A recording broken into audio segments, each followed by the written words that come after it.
And you are Rhonda Yes. with Explain Leading IT. into 1 million cups, thank you for allowing me to present. I'm Rhonda Doyle. Right now, our working name is Explain IT. I abbreviated it in the slides as EIT. And the premise is to invest with confidence. But before we go to our first slide, let's talk about what it means.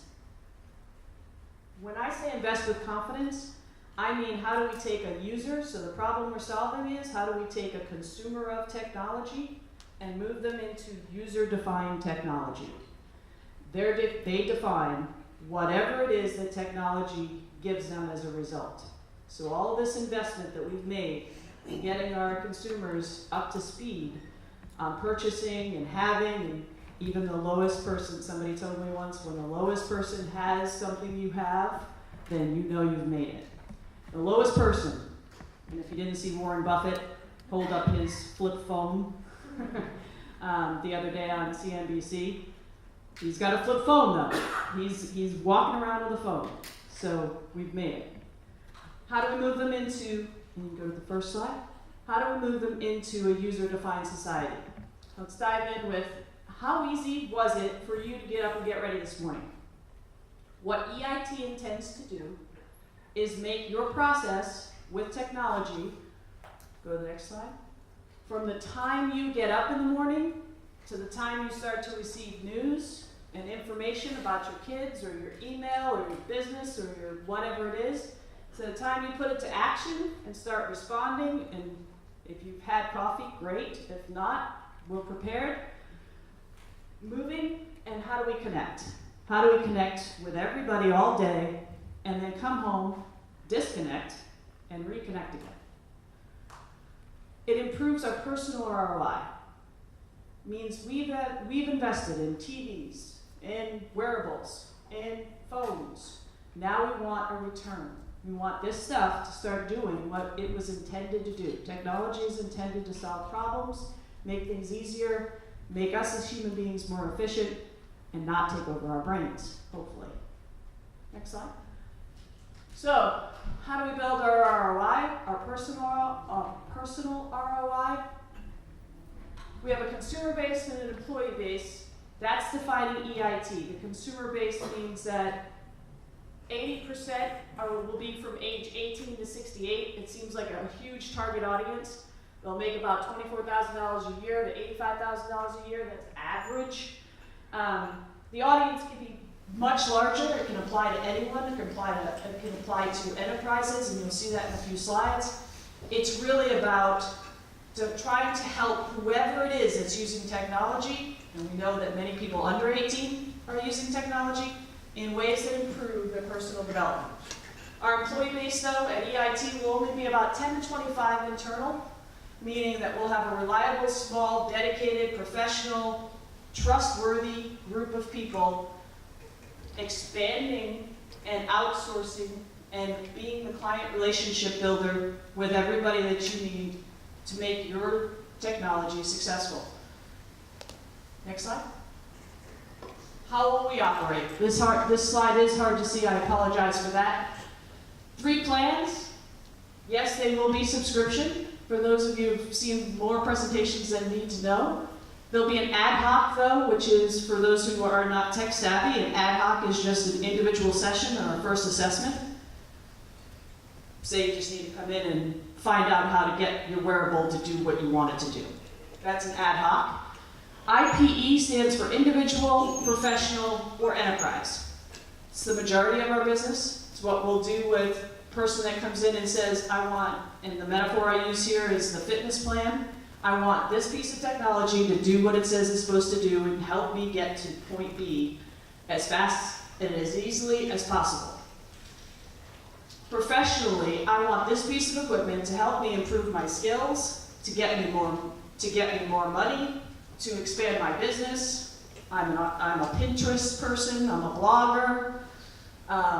That's the professional side of things. How do we move people at work faster than their training programs and or more interesting than their training programs most of the time?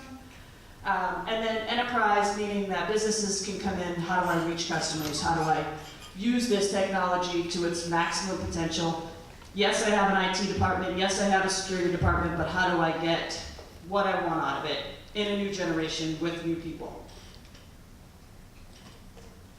Where will we be and how will we grow? Scalability, right? So where will we be? How will we market? How, put it on a billboard? Will anybody understand it? No, that's not how we're going to do it.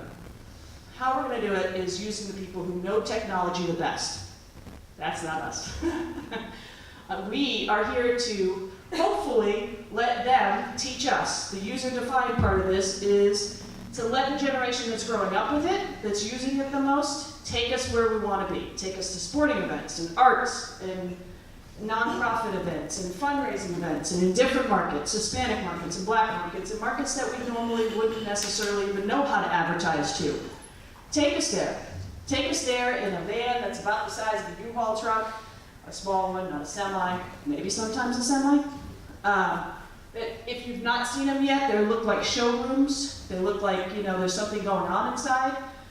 You love them because you can see what's going on. There's a demonstration, there's a dance, there's something happening that people are interested in. You can bring them and park them, get a permit, park it wherever you want. You can have an interaction with people. You can promote something by utilizing what Foolies is doing and put their business out there. Have them have you come with them and help them get people more interested. Obviously, hopefully intriguing them enough to where they want to get on board, sign up. The mobile mortar online, and that's what this axis says, mobile mortar online and outreach. This year 1, year 2, year 3 is not sales. That's how much of our percentage of business will be in what segment as we grow. So more of it will be mobile, meaning we're out in the communities, but we are on an app. We are available to people wherever. That mobile part is going to grow, grow, grow as the years go on. The mortar part is an experience. We want a brick and mortar store. We don't want to eliminate having a place where people go to get physical help, face-to-face interaction. There's a lot of generations still out there using technology that prefer to have somebody sitting right in front of them that they know that they can trust and count on. They can look them in the eye and use their remote control if they bring it in with them to answer their questions. That's why you want a mortar. However, you want to walk in to an aesthetically pleasing, artistically and technologically entertaining space. You want to walk in, see an information desk, check in with knowing who you are, and then you want to go around, and it's shaped like a horseshoe, if you can imagine a horseshoe. Then you want to go around and see how this technology really was designed to work. In home, in your oven, telling your kids what ingredients to mix before you get home so you can make dinner that much faster and get them involved in the process. How are we supposed to be using it at the gym? How are we supposed to be using it in media entertainment with our cable boxes or our direct TVs or our Netflix? What technology is actually designed and how it's designed and what it's set up to do. That's what the mortar experience is like. You're walking through almost like a small shop that's showing you all the things that you could be missing out on. You purchased it, but you didn't know that that's what it was supposed to be doing. Again, improving their awareness and improving and increasing their interest in getting more from and exposure to newer technologies. As those technologies change, all of the little different artistical things that are driven by lights and interactions and touchables and kinetics and games will all start to come to life, and they'll start to feel just like probably what Bill Gates thought he was going to build when he built his smart house, right? That he could go home and the lights would dim and the music would come on and, you know, all the things that technology was supposed to wish us to actually appear. And made it easier for us to unwind, disconnect, relax. I like yoga and meditation, that's just me. And then come back into life with technology. Next slide. Keep going. This is what you can do for me. And if you've not seen this slide before, it's pretty much every startup slide, or it should be every startup slide. It's every piece of the growth strategy, right? It's how do I take all of the footwork that we've been putting in since 2009, and I don't know about you, but I've gone through shoes like nobody's gone through shoes. But I've enjoyed the walk. I've enjoyed the journey of banging into things all along the way. And just like we were talking about earlier, a lot of people have thrown a lot of stuff at you really fast. And you really have to know how to manage that walk. We're about at the build stage now, right halfway through the build stage now, looking at launch, growth, maturity. I have exhausted all of my personal interest into this.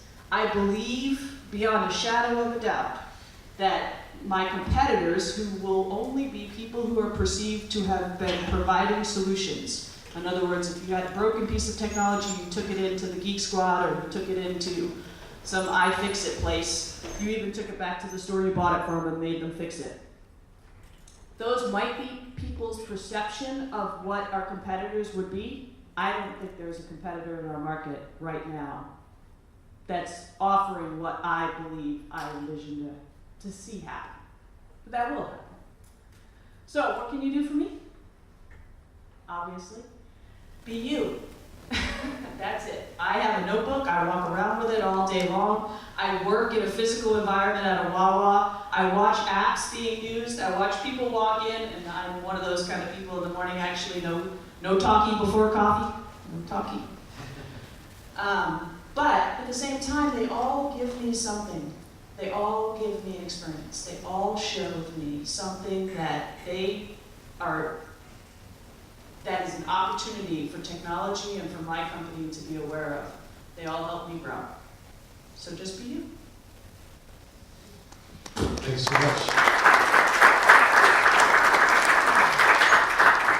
And if you want to have an idea as to what the potential market is for this, just try to get an appointment at the Genius Bar at the Apple Store. Okay? They're weeks, if not months in advance. So if she's got mobile trucks that are going around and using social media to say, hey, it's like a food truck, right? It's a technology truck. Pretty much. And food will be a part of it as well. Because a lot of food truck people were very interested, and food trucks are still very hot. I grew up north. Food trucks have just been like they've always existed. But food trucks down here are much, much different. But food demos are huge now in this environment, especially in the kind of cultural and ethnic diversity that we have. Food trucks are huge. Just don't put the silicon chips in Yeah. there. Right. Do we have any questions? Yes. Actually, we have one right here. Okay. Could you go through an actual application, and let's say it's health and fitness? Mm-hmm. Let's say you bought a wearable, you got one for Christmas. And yes, it's monitoring your heart rate, it's monitoring your calorie intake or the walks that you've stepped, whatever it may be trying to do. But you're not sure you're getting anything out of it.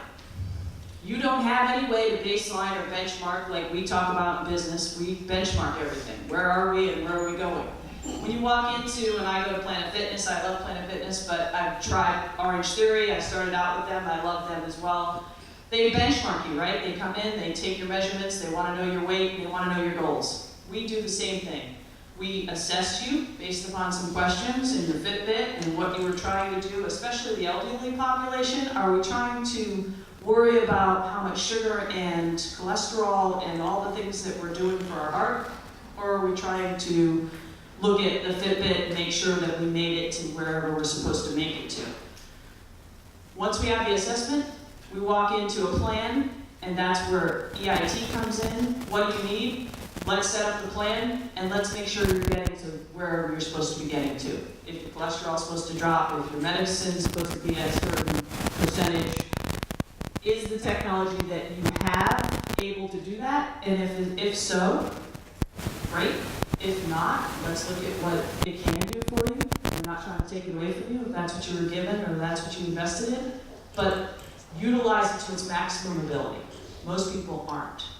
And then somebody will walk through. Like I said, there's plenty of partners that I've met along this journey that I know can provide so much of that support and build so much of that confidence in technology.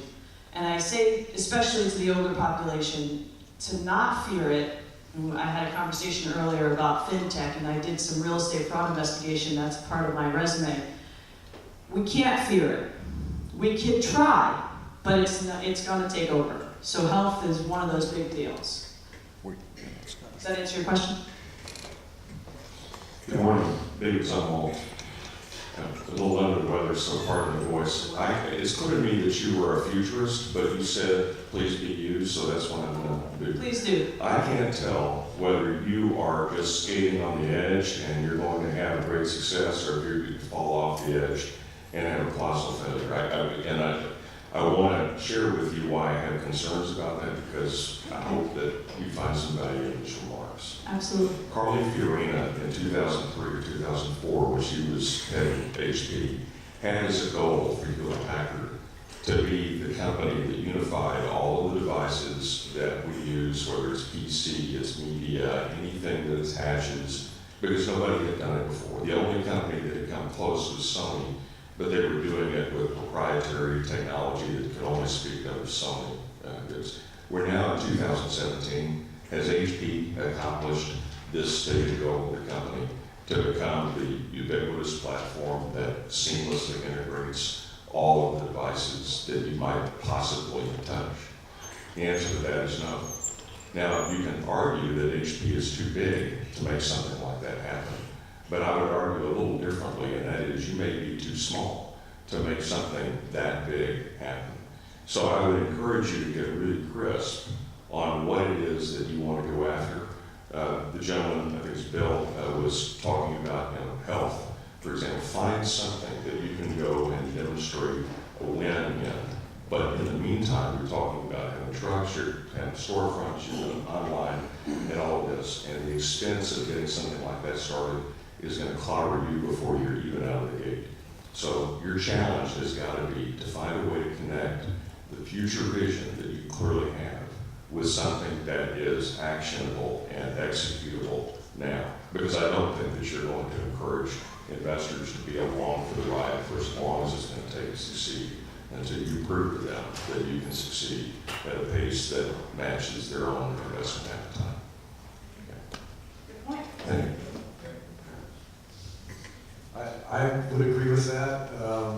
Basically, picks one area, like the Fitbit market, for example, and prove to people that you're adding value to them for the use of that, and then use that to springboard and then move forward from there. Rupert, I've just a follow-up. Oh, follow. I don't want to leave you thinking that I just, trash the concept. I don't take any credit to Carly for her this flash. I think the good news out of all of that is that you ought to be trying to find some way to get hooked up with Carly Fiorina. I think the good news is I'm holding an HP thumb drive, which I didn't think I would own. I didn't think I would be holding an HP thumb drive. Is kind of an ironic thing to me, because I watched Carly Fiorina significantly, not only in her talk when she was at Stanford, I think, with Tom Brokaw, but I also watched her when she announced her candidacy. And what I can say is the difference between myself and Carly Fiorina is that Carly Fiorina wasn't connecting with her own market. That's just my opinion, in one sentence. I know I can connect with not just my market, but that doesn't negate your point. I still believe in everything you just said. It's a bold statement. Go do it. Question. We have a question. Hello. I just thought I'd throw out maybe an idea that occurred to me when I heard what you were talking about here, and that is I have sort of become my mother's IT go-to guy, and I'm not particularly good at it. I finally You're brilliant. right, and usually problems that end up, my device isn't talking to the router, to the whatever. And to me, that's, I think about it and go, that's a service I would pay for. I would pay a subscription. I don't know how much, but if there was a knowledgeable place that my mom could call up to, and they say, okay, I have this router, this service, this iPad, and I have my Alexa, and you know what, it doesn't work here. It's multiple devices with different vendors, so she can't just call AT&T, go, You know, AT&T says everything looks good here, so what's happening there? And it takes me gobs of time, because she lives out of town. If there was a service that could look at that, and you might be able to narrow down the variables and go, okay, these are these service providers, these are the major devices. To me, it seems, it's something I would find interesting anyhow, so I just thought I'd throw that out. Yeah, absolutely, thank you. Great presentation, I really enjoyed it. One thing you said that I kind of a little bit disagree with is you said you don't have any competition, actually.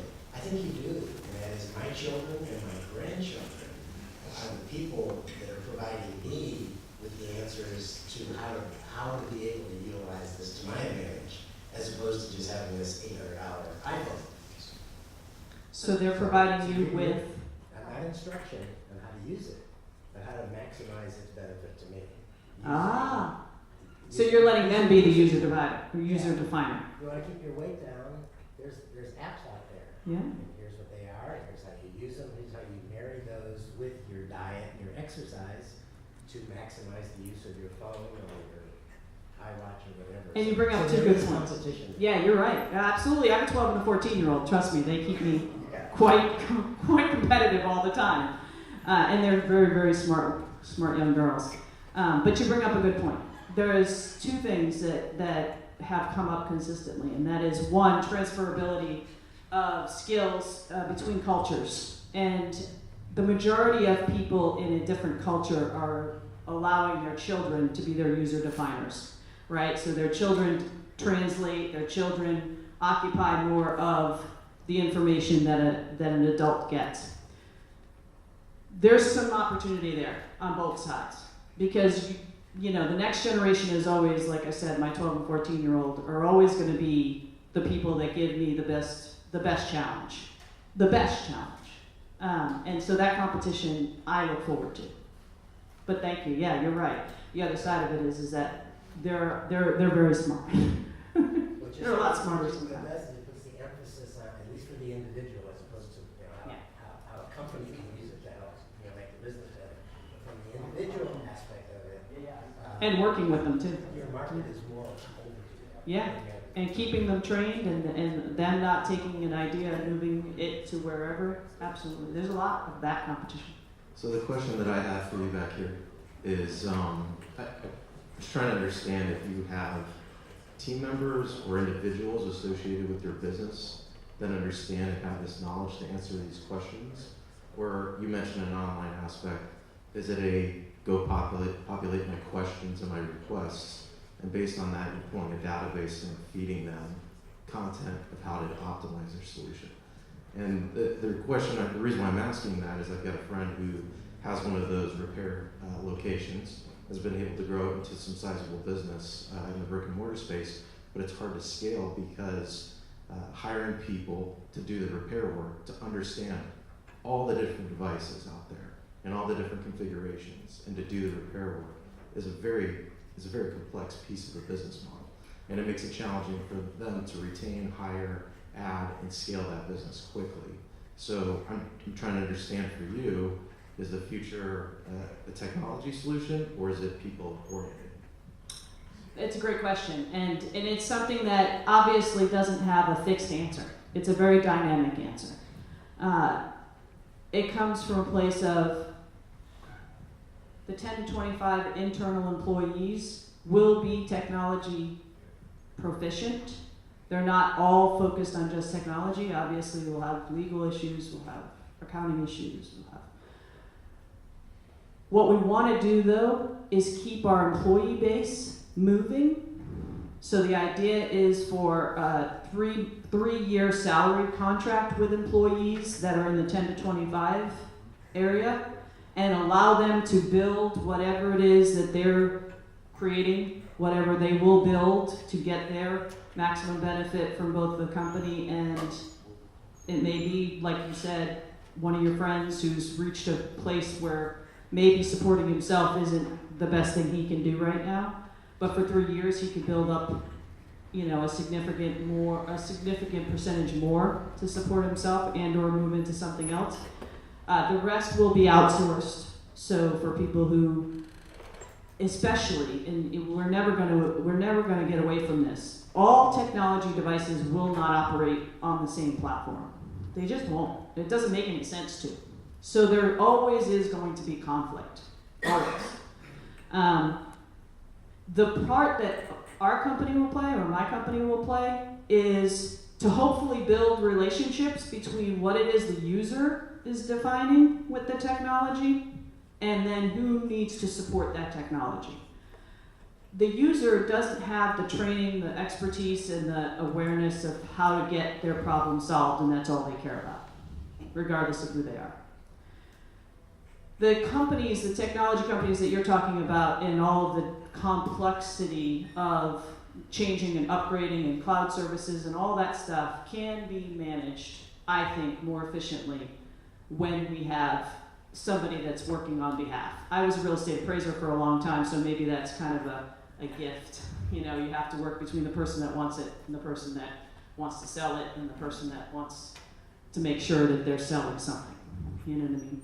So I get your point to where that scalability comes into a learning curve, and I don't think we're ever going to get over that, and I hope that all of that will teach us all something. So I don't have that worked out. I don't have the exact answer, but thank you for asking the question. We have one more question here. We have one more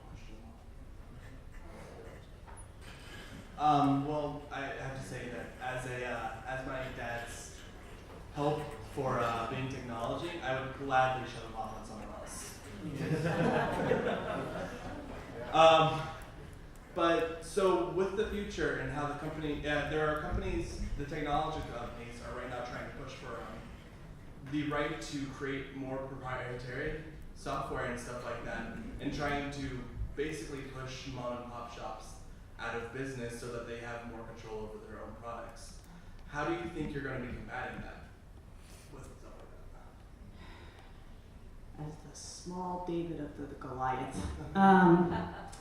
Yeah. Technology is, and I have a IT degree from UCF. I graduated in 2001, the 1999 catalog year.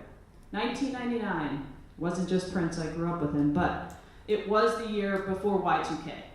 And much like Y2K, we had a slew of people concerned about how anything was going to get done.